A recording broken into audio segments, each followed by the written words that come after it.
Hi friends, welcome to Riyaf cooking. இன்றைக்கி நம்ம என்ன பார்க்க போகிறோம்னா வெந்தய களி எப்படி செய்கிறதுன்னு தான் பார்க்க போகிறோம். ரொம்ப ஹெல்த்தியான சூப்பரான ஒரு டிஷ்ஷு. எப்படி செய்கிறதுன்னு பார்ப்போம் வாங்க. தேவையான பொருட்கள் பார்த்துக்கலாம். இது வந்து இட்லி அரிசி எடுத்து வச்சுருக்கேன், புழுங்கல் அரிசி. இது வந்து 1 கப் எடுத்துக்கோங்க. அதே அளவுக்கு வந்துட்டு நம்ம வந்து பச்சரிசி எடுத்துக்கிறணும். பச்சரிசியும் 1 கப் எடுத்துக்கோங்க.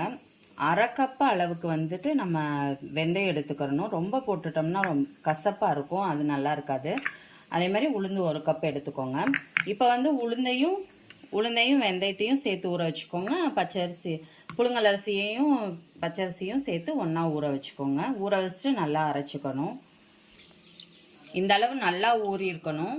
பச்சரிசி புழுங்கரிசியும் இந்த மாதிரி நல்லா ஊற வச்சுக்கோங்க. அதே மாதிரி இங்கே பாருங்கள், உளுந்தும் வெந்தயமும் இந்த மாதிரி நல்லா ஊற வச்சு ஃபஸ்ட்டு உளுந்து வெந்தயத்தை மிக்சிலேயே நம்ம வந்து அரைச்சி எடுத்துக்கலாம். கொஞ்சன்றதுனால மிக்சியில் அரைச்சிக்கலாம். கொஞ்சம் ஜாஸ்தி போட்டிருந்தீங்க, நிறையா பேர் இருக்காங்கன்னு சொன்னால் கிரைண்டரில் ஆட்டிக்கோங்க. இது வந்துட்டு நம்ம இப்போ வெந்தயத்தையும் உளுந்தையும் வந்து ஒரு ஜார் போட்டு எடுத்துக்கலாம். பாருங்கள், உளுந்து வந்து நல்லா நைஸாக இந்த மாதிரி அரைச்சி எடுத்துக்கணும். அரிசி வந்து இந்த மாதிரி கொஞ்சம் குறைன்னு அரைச்சி எடுத்து வச்சுக்கோங்க. இப்போ ரெண்டையும் வந்து ஒரு பாத்திரத்தில் மிக்ஸ் பண்ணிக்கலாம்.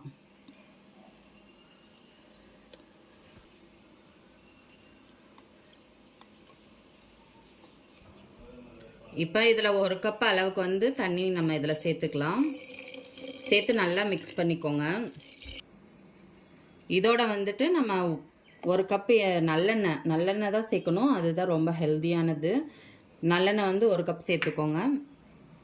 சர்க்கரை நமக்கு ஸ்வீட் தகுந்தாப்பில் நம்ம சர்க்கரை இதில் போட்டு ஃபஸ்ட்டு மிக்ஸ் பண்ணிக்கணும். அதுக்கப்புறமா நமக்கு தேவைன்னா கொஞ்சம் நம்ம எடுத்து வச்சுட்டு செஞ்சுட்டு மேலாப்பில் போட்டு நம்ம சாப்பிட்டுக்கலாம். இப்போ வந்து நான் ஒரு 1/2 கப் அளவுக்கு நான் சர்க்கரை போட்டுக்கிறேன்.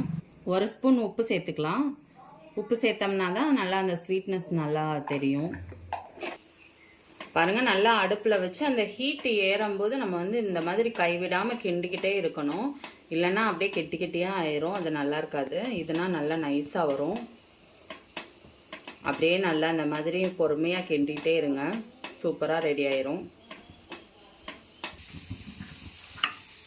பாருங்கள், சூப்பராக ரெடி ஆயிடுச்சு. ரொம்ப கஷ்டப்பட்டு உயிரை கொடுத்து கிண்டணும். இந்த அளவுக்கு கிண்டினோம்னா தான் இவ்வளோ அழகாக பந்தாக சூப்பராக ரெடி ஆயிரும். அவ்வளோதான், நம்ம அடுப்பு ஆஃப் பண்ணிக்கலாம். கொஞ்சம் நேரம் தான் ஆகும், ஒரு 1/4 மணி நேரம் கிட்ட நல்லா வச்சு ஃபுல்லாக கிண்டிடுங்க. இந்த அளவுக்கு ஃபுல்லாக கெட்டியாகிற அளவுக்கு கிண்டிடணும். கிண்டி அப்படியே ஆஃப் பண்ணிடுங்க. அடுப்பை சிம்மில் வச்சே கிண்டிக்கலாம். இப்போ நமக்கு சூப்பராக ரெடி ஆயிடுச்சு. அவ்வளோதான், ஆஃப் பண்ணிடலாம். பாருங்கள், சூப்பரான சுவையான நமக்கு வந்து களி ரெடி ஆயிடுச்சு. லேசாக தண்ணி தொட்டு இந்த மாதிரி ஒரு குழி மாதிரி போட்டுக்கோங்க. அதில் வந்து நமக்கு தேவையான அளவு எண்ணெய், ஏற்கனவே நம்ம எண்ணெய் ஊற்றிருக்கோம், சுகரும் போட்டிருக்கோம். நமக்கு தேவைன்னா ஊற்றிக்கலாம். கொஞ்சமாக ஊற்றிட்டு அப்படியே கொஞ்சமாக